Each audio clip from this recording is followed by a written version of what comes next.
Assalamualaikum warahmatullahi wabarakatuh. Selamat malam semuanya teman-teman. Selamat datang kembali di channel kesayangan kita, Lelaki Sejati. Dan pada kesempatan kali ini kita akan mencoba membawakan kembali kisah-kisah horor yang pastinya untuk menghibur semua teman-teman di rumah, khususnya para pecinta atau penikmat horor.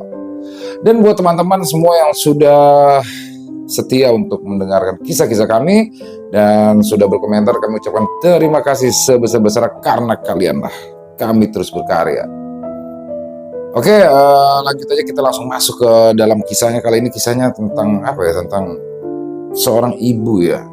Seorang ibu, intinya ini kece banget nih. Kisah ini kita akan coba bawakan, dan sebelum kita masuk ke dalam kisahnya, buat yang belum subscribe silahkan diklik dulu tombol merah subscribe-nya. Jangan lupa nyalakan loncengnya agar teman-teman selalu mendapatkan notifikasi dari konten-konten yang akan kami upload selanjutnya. Dan langsung saja, matikan lampunya, pasang headset kalian untuk menambah kesaduan kita dalam mendengarkan kisah horor ini. Wangi bunga sedap malam.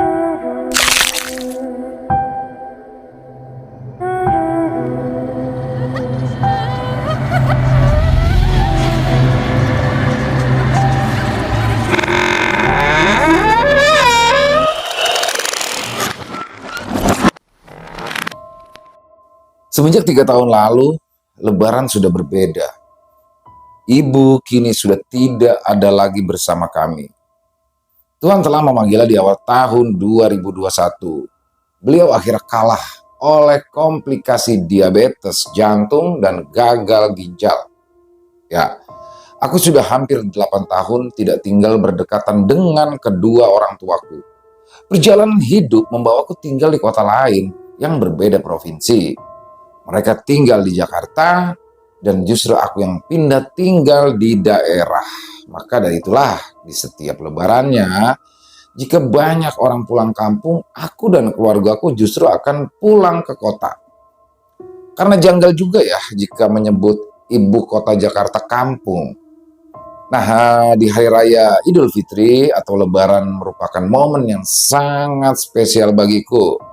Teringat saat aku masih tinggal bersama orang tuaku sejak masih sekolah sampai dengan di bangku kuliah hingga tahun-tahun awal masa kehidupan dewasaku bersama sang istri. Setiap menjelang Lebaran, dapur menjadi lebih hidup oleh kesibukan ibuku yang sedang mengolah kue sampai panggangan khas Lebaran seperti opor, ayam, dan lain-lainnya. Aku sangat merindukan. Aku sangat merindukan momen-momen itu, bahkan kini sudah merasakan kehilangan. Ibu memang tidak pernah tergantikan oleh siapapun. Daerah yang aku tinggali, meskipun cukup jauh jaraknya dari kota Jakarta, namun masih dapat ditempuh dengan durasi perjalanan 6-8 jam ya. Maka itulah, tidak ada alasan bagiku untuk tidak mudik pulang setiap Lebaran. Jadi aku ini hanya 2 bersaudara ya dengan adikku. Lain hal dengan adikku, dia berpenghidupan di luar Pulau Jawa, bekerja di perusahaan manajemen bandar udara. Setiap Lebaran dia pun tidak dapat pulang, dikarenakan justru di momen hari raya aktivitas bandara menjadi lebih padat. Karenanya dia harus bertugas ekstra waktu. Akhirnya hanya aku dan keluargaku lah yang selalu bisa pulang berlebaran sekaligus menengok orang tuaku. Jadi rumah masa kecilku ini adalah sebuah bangunan berlantai 2. Dari segi luas bangunan memang tidak bisa dibilang kecil, bahkan memang terbilang cukup besar.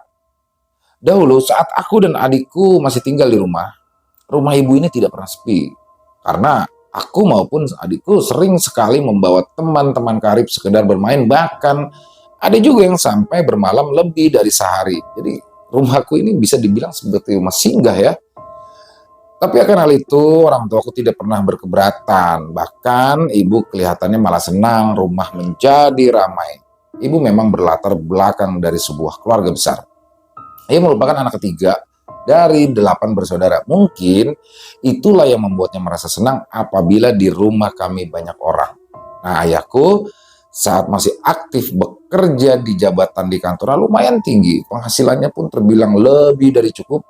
Maka itulah ia pun membangun rumah kami menjadi cukup besar untuk keluarga kecilnya. Di mana kondisi itu kemudian disesali oleh ibu. Dia tidak menduga Jika kami anak-anaknya saat menjalani kehidupan dewasa akan pergi meninggalkan rumah. Sebenarnya, jika dipikir-pikir, bukankah tak seorang pun dapat menerka akan masa depannya, akan kemana dan di mana nasib membawanya akan pergi, akan jauh atau dekat dari rumah.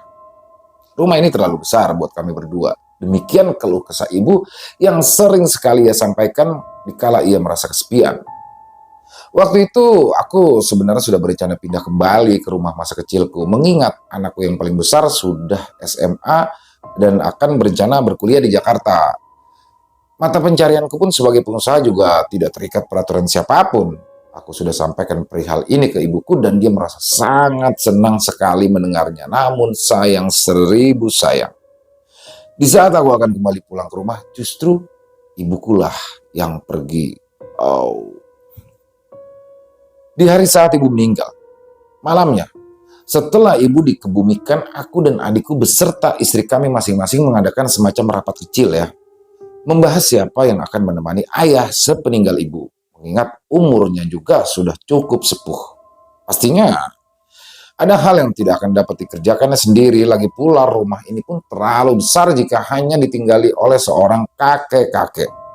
Jadi saat itu aku dan adikku pun sepakat jika aku dan keluargaku lah yang akan pindah kembali ke rumah sekaligus menemani ayah kami. Pertimbangannya adalah adikku merupakan karyawan, jadi dia terikat oleh regulasi institusi, tidak dapat minta dimutasi begitu saja.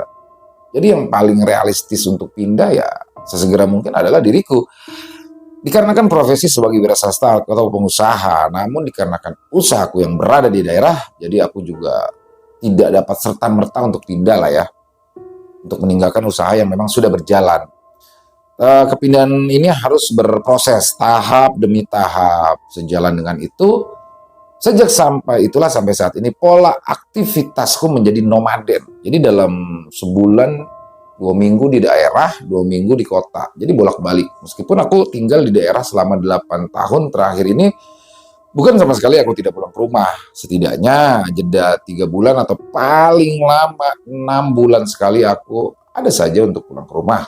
Dan setiap kali pulang, itu aku tidur di kamarku yang lama di lantai atas meski repot-repot bebersih terlebih dahulu. Dikarenakan memang banyaknya debu ya yang sudah menebal, bahkan juga ada sarang laba-laba, benar-benar seperti rumah kosong. Nah, sewaktu ibu masih ada, di saat aku pulang, aku memperhatikan lampu-lampu di lantai atas dan kamar-kamar selalu dalam keadaan menyala meskipun di siang hari. Saat aku tanyakan, kenapa sih lampu dibiarkan menyala demikian? Dia selalu menjelaskan, ya nggak apa-apa, biar nggak ada yang lain yang isi, katanya. Jadi nggak ada yang lainnya. Aku memang sudah mendengar perihal apabila kamar kosong atau keadaan rumah yang selalu dalam kosong 3 hari saja, maka akan ada makhluk tak kasat mata yang akan mengisinya. Itu dulu aku mendengar perihal itu, aku pun menanggapinya hanya sebatas angin lalu saja. Ayahku pun demikian. Dia juga adalah seorang yang sangat mengedepankan logika. Meskipun belakangan, jika ada kesempatan aku bercakap dengan ayahku, dia pernah menyampaikan. Jika di lantai atas, dia sesekali mendengar seperti ada orang ya. Kadang terdengar ada langkah kaki, bahkan sampai terdengar seperti ada orang yang sedang berlari-lari. Mendengarkan hal demikian, keluarlah dari mulut ayahku, cukup membuatku terperangah juga sebenarnya. Tumben banget ya bokap mikirin hal-hal begitu, pikirku. Memang, di saat ibuku masih ada pun pernah suatu kali kami bercakap di ruang makan, tiba-tiba dia berseru sambil menatap ke arah sudut dekat wastafel kali itu. Hah? Siang-siang udah keluar. Melihat hal demikian, aku pun jadi bergidik sendiri. Memang sudah tahu ya dari keluarga besar ibuku bahwa beliau ini memiliki indera keenam. Kemampuan untuk melihat makhluk halus, tapi kemampuan ibuku itu tidak diasah.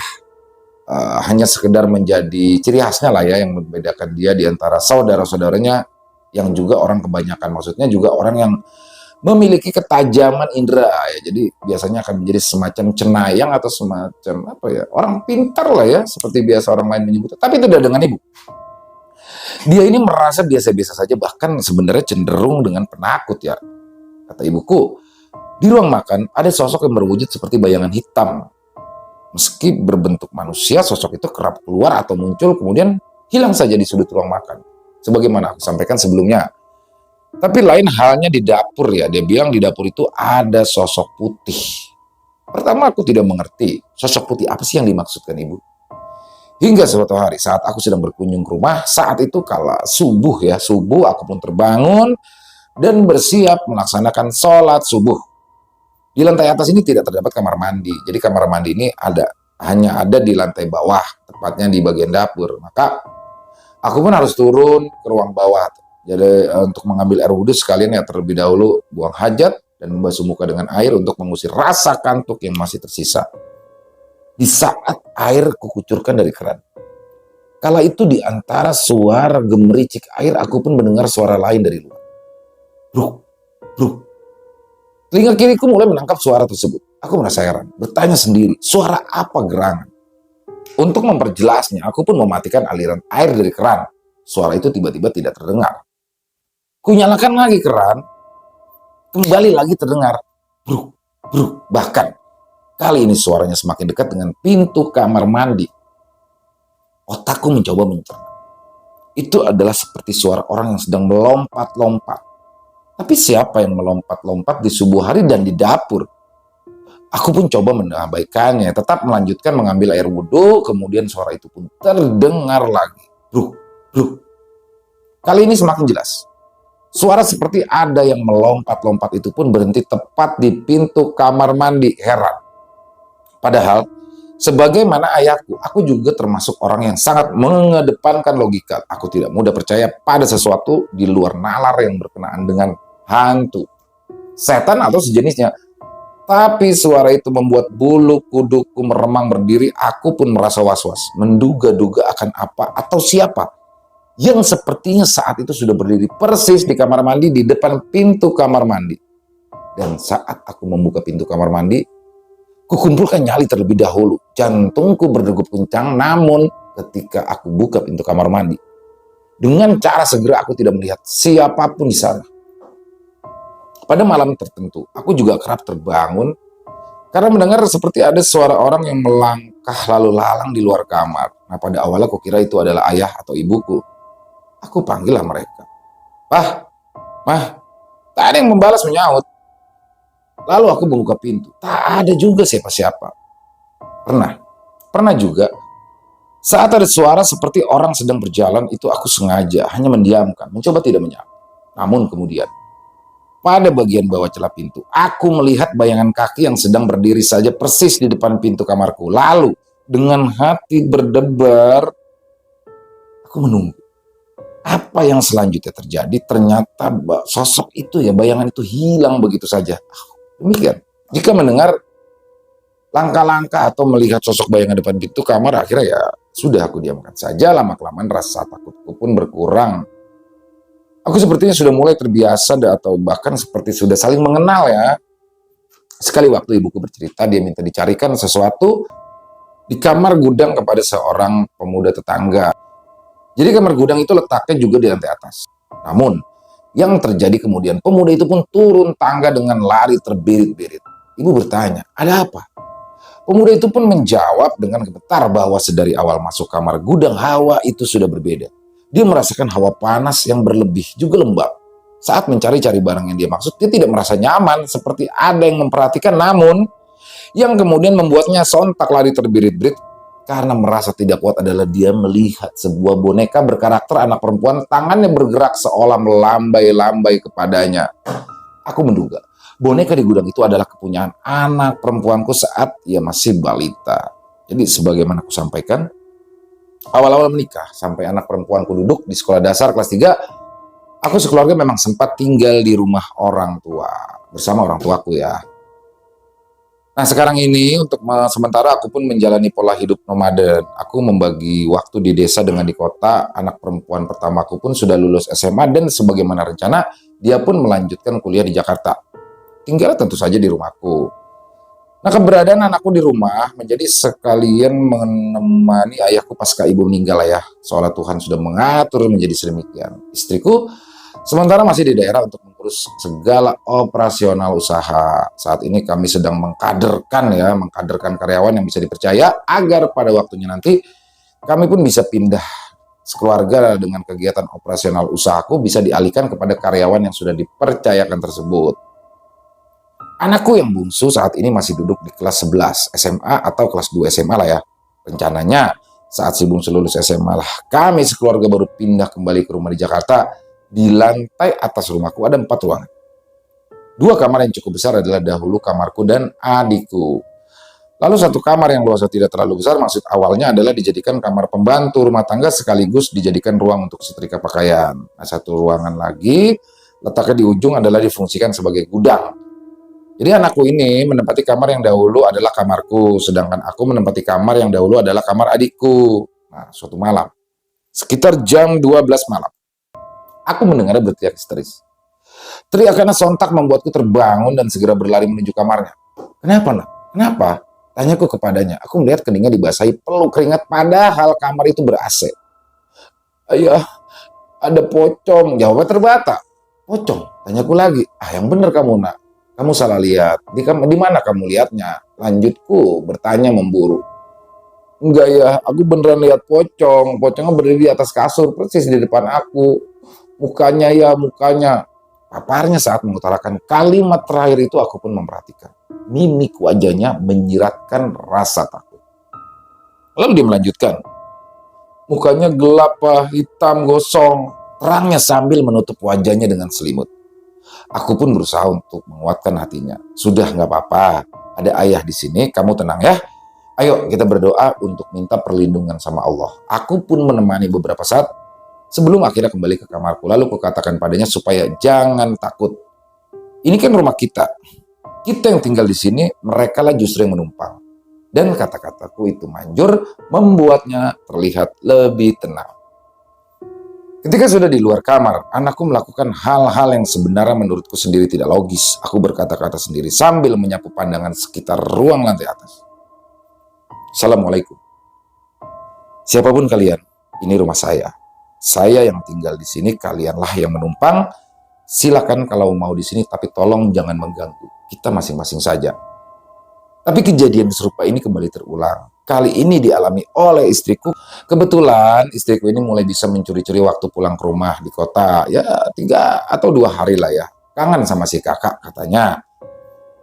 Saat sedang tidur, kembali aku terjaga dikarenakan mendengar teriakan yang kali ini dari istriku. Yang tidur di sampingku.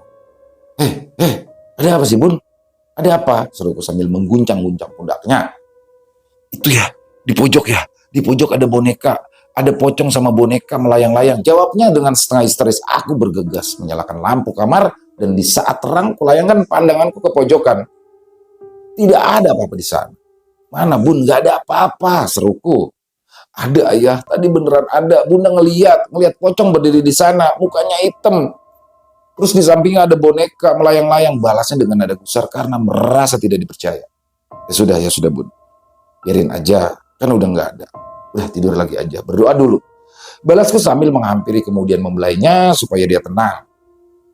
Sesudah berdoa, lalu dia pun kembali merebahkan badannya mencoba untuk tidur kembali. Aku tidak langsung tidur dan mematikan lampu supaya istriku tidak merasa takut. Nah, setelah dia terlihat sudah kembali terlelap, barulah aku matikan lampu. Pada saat terbah, aku tidak dapat langsung tertidur. Mataku masih terjaga kala itu sambil aku berdoa yang aku hafal dan sepanjang yang ku tahu untuk mengusir setan. Di dalam keremangan dan hening suasana kamar. Dan lantai atas aku pasang juga telingaku. Ku pastikan apakah selanjutnya akan ada penampakan lagi. Kemudian, suara seperti orang yang berjalan berlalu lalang di luar kamar terjaga dan terjaga sambil terus aku ucapkan doa. Hingga rasa kantuk mulai kembali menghinggapiku dan tak sadar aku pun tertidur. Lebaran tahun 2021. Sebagaimana biasa aku dan keluargaku mudik pulang ke rumah. Kami memiliki 10 hari sebelum lebaran sudah mudik agar banyak waktu di sana berkumpul menemani ayahku. Kami sengaja pulang mudik jauh-jauh hari sebelum hari untuk mengakali larangan mudik dari pemerintah dikarenakan saat itu masih masa pandemi COVID-19. Lagi pula, manalah aku tega membiarkan ayahku sendirian di rumah saat lebaran. Lebaran tahun ini sangat berat bagiku. Kali pertama tanpa ada sosok ibuku. Tatap dapur. Meja makan dan ruang keluarga ada perasaan yang hampa, lalu ada rasa yang menyesakan di dada. Rasa kehilangan yang sangat mendalam. Betapa setiap sudut rumah ini tergambar kenangan indah bersama ibuku hingga tanpa terasa air mataku pun meleleh Lalu aku beranjak ke ruang tamu. Aku jadi kembali teringat salah satu kebiasaan ibu lainnya, yakni setiap mendekati Lebaran, ia membeli bunga kesukaan, bunga sedap malam. Ibu meletakkan bunga sedap malam pada vas di ruang tamu sehingga di hari Lebaran ruang tamu menjadi wangi semerbak segar alami. Kemudian aku pun duduk di bangku sofa ruang tamu sambil menatapi figura besar bergambar ibu. Melihat senyumnya, tatapan matanya yang meneduhkan dan kemudian ingat sukacitanya di saat hari Lebaran. Kali ini tenggorokanku terasa tercekat, aku menahan tangis. Tiba-tiba hidungku menangkap wangi yang tak asing, wangi yang setiap Lebaran memenuhi ruang tamu. Wangi bunga kesukaan ibu. Wangi bunga sedap malam. Aku pun bergumam lirih.